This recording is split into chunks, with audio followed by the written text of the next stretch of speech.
Hey guys, Ben here trying to help you earn more, spend less, and invest the difference. Now, among other things, I'm a real estate investor, and a lot of times when people find out that I invest in real estate, they have some questions. And one of the first questions that new real estate investors typically ask me is, should I buy my rental properties inside of an LLC? Should I set up a company for this? Or should I just put those rental properties in my personal name and operate as a sole proprietor? Well, at this point, I feel obligated to throw out the standard legal disclaimer. I'm not a tax professional. I'm not an attorney. Consult your own professionals. But my personal answer is no, you probably should not have an LLC when you're investing in real estate. And in the rest of the video, I'm going to go through exactly why I believe that to be the case and what to do instead of having an LLC. So make sure you stick around all the way to the end.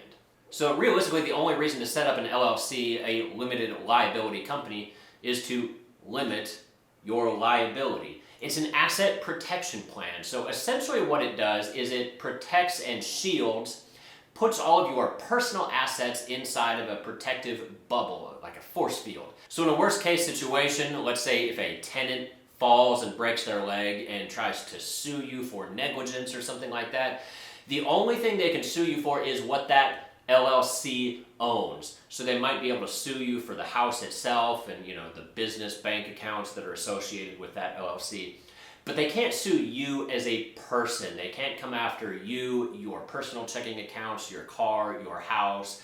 They can't come after any of your personal stuff, only what the LLC owns. So in that regards, it does protect some of your assets. It protects your personal stuff, but everything that your LLC owns is still fair game when it comes to a lawsuit.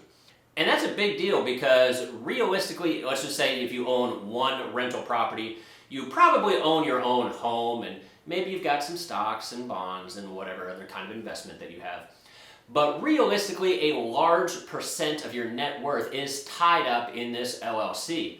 Probably anywhere between 30 and 50% of your total net worth is in this one rental property. So if you lose that rental property in a lawsuit, that hurts. Like you lost a significant amount of your overall net worth. And it gets even worse the more rental properties you own. Let's say you own 10 rental properties.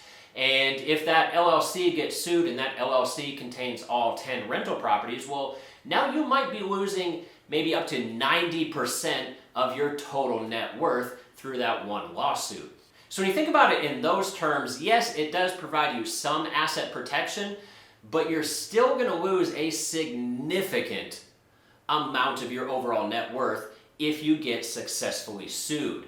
And this is especially true if you just have one LLC that has all of your rental properties inside of it.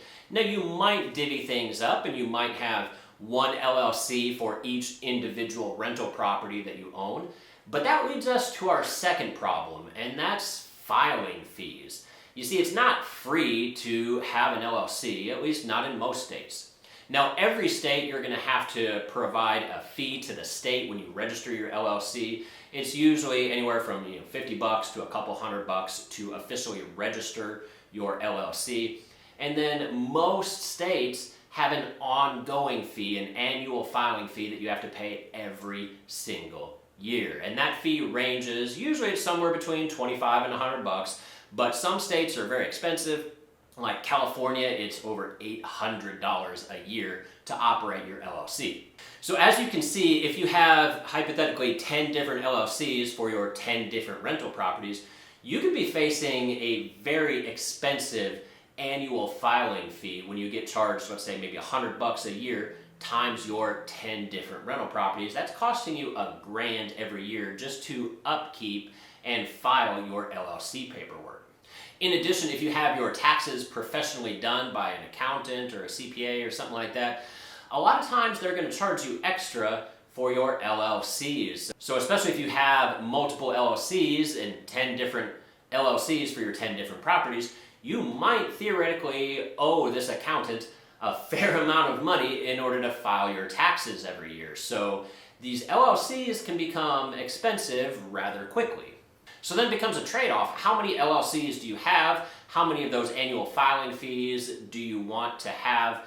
Versus how safe do you want your assets, because the more LLCs that you have, the safer your assets are. So having one LLC, if that company gets sued, it could wipe everything out in that entire LLC. It could theoretically take all 10 of your properties with it. But if you had 10 different ones, then they could only come after with that particular LLC owns. So having more is safer, but it's also drastically more expensive.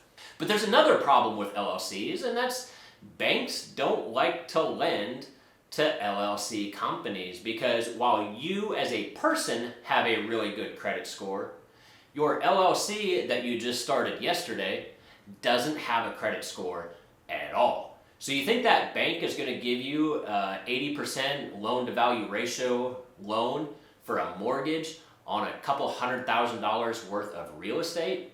No, a bank isn't going to want to touch you. Banks don't like to lend to LLCs. Now, it is possible to get a loan for your LLC company, but it's very challenging. And I can pretty well guarantee you that you will pay a higher interest rate, even if you can find somebody that will lend you the money to your LLC. So it can become very cumbersome trying to apply for a loan.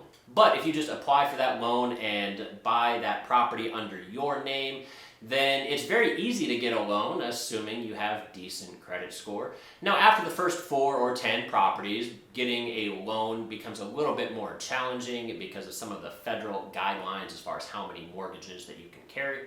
But your first handful of properties, which is going to be good enough for the overwhelming majority of real estate investors, the first handful of mortgages is actually pretty easy to get. So if you're not going to have an LLC to protect your assets, what should you do? Because let's be real, guys, we live in a litigious society where people like to sue other people, because a lot of times it's almost like a get-rich-quick scheme, right? You fall down and trip, and suddenly you sue this landlord for, $100,000 or $50,000 or $1 million or whatever it is, and before you know it, you're rich.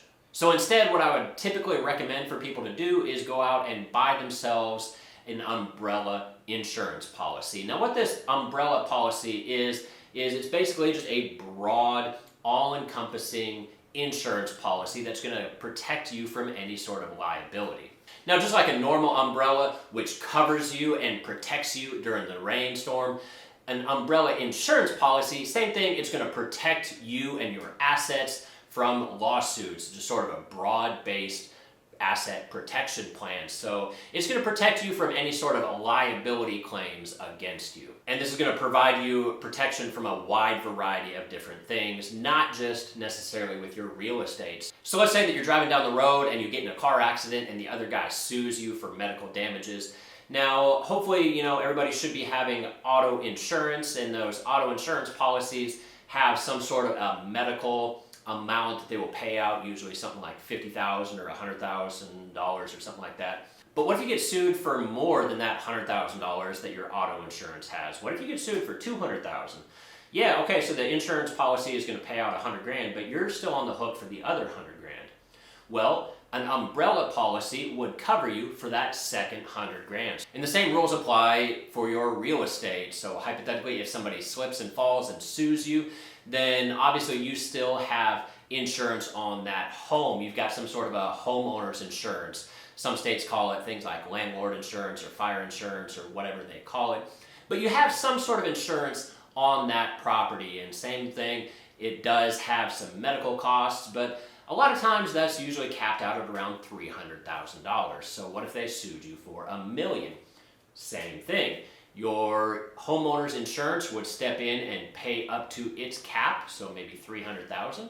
And then at that point, your umbrella policy would step in and pay the rest up to whatever your umbrella policy cap was. But thankfully, guys, umbrella policies are super cheap. And when I say super cheap, I mean somewhere between $150 to $300 a year for a $1 million umbrella policy. And then for every $1 million of additional coverage that you want to buy through this umbrella insurance policy, the rate usually goes down. So theoretically, it might cost you $200 to get a $1 million policy. But if you wanted to double that to a $2 million policy, it might only cost you an extra $100 on top, so maybe $300.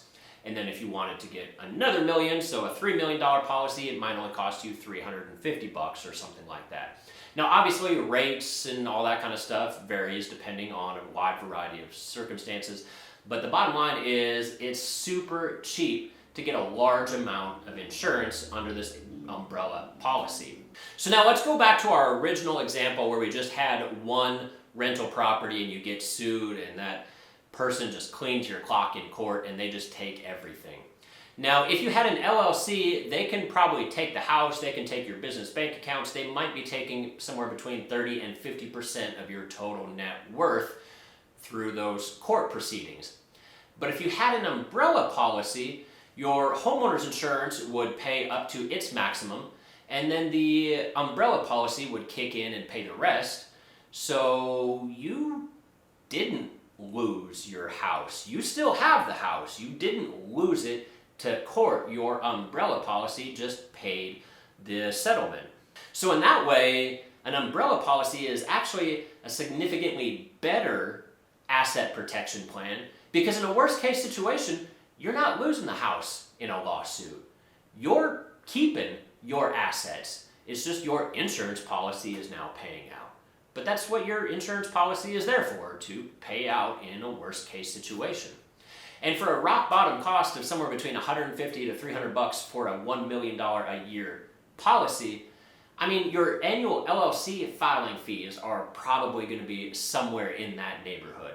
So especially if you have multiple LLCs and multiple annual filing fees that you got to keep up with for all of your different rental properties, having a simple umbrella policy could very easily be significantly cheaper than paying all of these annual filing fees for your LLC. And it's probably going to provide you better asset protection because, like I said, in a worst case scenario, you keep the house. It's just your insurance policy pays out. So that's going to do it for us today, guys. I hope you enjoyed this video. If you did, give it a thumbs up, consider subscribing, leave a comment down below, and as always, I'll see you all again next time. Thanks.